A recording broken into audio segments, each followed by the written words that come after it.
हमारे शरीर में नाड़ियां कितने प्रकार की होती हैं, कौन कौन सी नाड़ियां सबसे महत्वपूर्ण होती हैं और कौन सी नाड़ी चलने पर कैसे कौन से कार्य करने चाहिए, ये सभी जानकारियां हम आपको इस वीडियो में देंगे। आशा करते हैं कि आपको जानकारी अच्छी लगेगी। जानकारी अच्छी लगे तो हमारे चैनल को सब्सक्राइब और वीडियो को लाइक करना मत भूलें। तो चलिए शुरू करते। वैसे तो हमारे शरीर में बहुत सारी नाड़ियां होती हैं जिनको गिनना बहुत ही मुश्किल होता है, लेकिन आयुर्वेद विज्ञान में 15 तरह की नाड़ियां बताई गई हैं। 3 नाड़ियां हमारे शरीर के लिए बहुत ही विशेष कार्य करती हैं। हमारे शरीर में सबसे प्रधान और मुख्य नाड़ी होती है सुषुम्ना नाड़ी।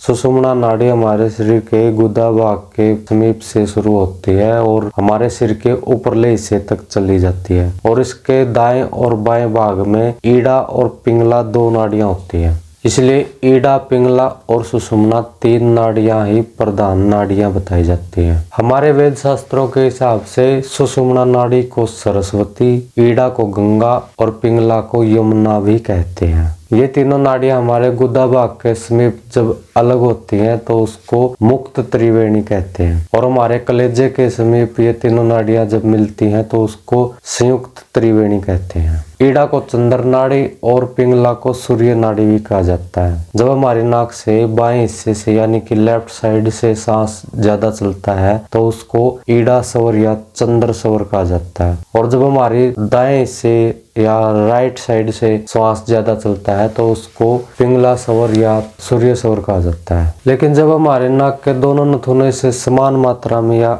एक ही गति से श्वास अंदर या बाहर जाता है तो उसको सुषुम्ना स्वर कहते हैं। अगर एक मनुष्य का शरीर स्वस्थ है तो सूर्योदय के समय से लेकर पूरे 24 घंटे एक दिन में 2.5 घड़ी के हिसाब से दोनों नथुनों में अलग अलग स्वर चलता है। दिन में 12 बार श्वास का स्वर बदलता रहता है, यानी कि 12 बार लेफ्ट साइड से और 12 बार राइट साइड से हमारा श्वास तेज गति से चलता है। और शरीर में जब रोग पैदा होता है, कोई भी दिक्कत महसूस होती है, कोई भी तकलीफ आती है तो ये दोनों स्वर अपना कार्य अनियमित कर देते हैं, यानी कि इनका कार्य समान नहीं चलता। फिर स्वर ऊपर या नीचे, आगे या पीछे चलते हैं। तो हम बात करते हैं कि कौन से स्वर चलने से, यानी कि कौन से नथुने से श्वास चल रही हो तो कौन से काम करने चाहिए।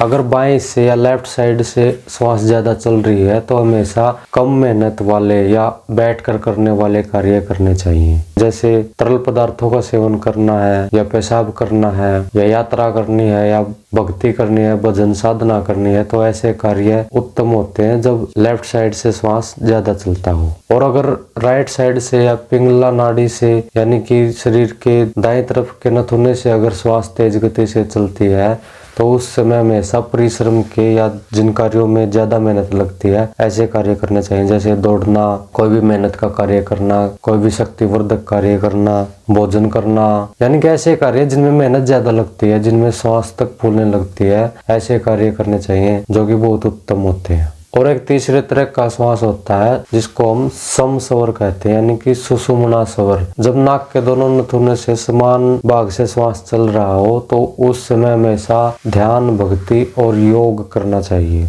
और कोई भी सात्विक कार्य या कोई भी धार्मिक कार्य हो वो आप उस समय कर सकते हैं, जो कि बहुत ही उत्तम होता है। जब दोनों स्वर समान रूप से चल रहे हो तो आप प्राणायाम अवश्य करें, क्योंकि दोनों स्वर समान चलते हुए प्राणायाम करने से शरीर को आशातीत लाभ होते हैं, यानी बहुत ज्यादा लाभ होते हैं। तो अब आप सोचते होंगे कि पता कैसे चलता है। जब हम श्वास लेते हैं नाक के द्वारा तो हम थोड़ा सा भी अगर ध्यान लगाएं तो हमें पता चल जाता है कि हमारे दाएं नथुने से ज्यादा आवाज आ रही है या बाएं नथुने से ज्यादा आवाज आ रही है, दोनों नाक के नथुनों से समान मात्रा में हवा अंदर या बाहर जा रही है, ये हमें पता चल जाता है। इसके लिए आपको थोड़ा सा ध्यान लगाने की आवश्यकता पड़ती है। तो ऐसी स्वास्थ्य से संबंधित जानकारियां प्राप्त करने के लिए हमारे साथ जुड़े, अपने व अपने परिवार के लोगों को हमारे साथ जोड़े, ताकि सभी को शरीर और स्वास्थ्य से संबंधित जानकारियां प्राप्त होती रहे। धन्यवाद।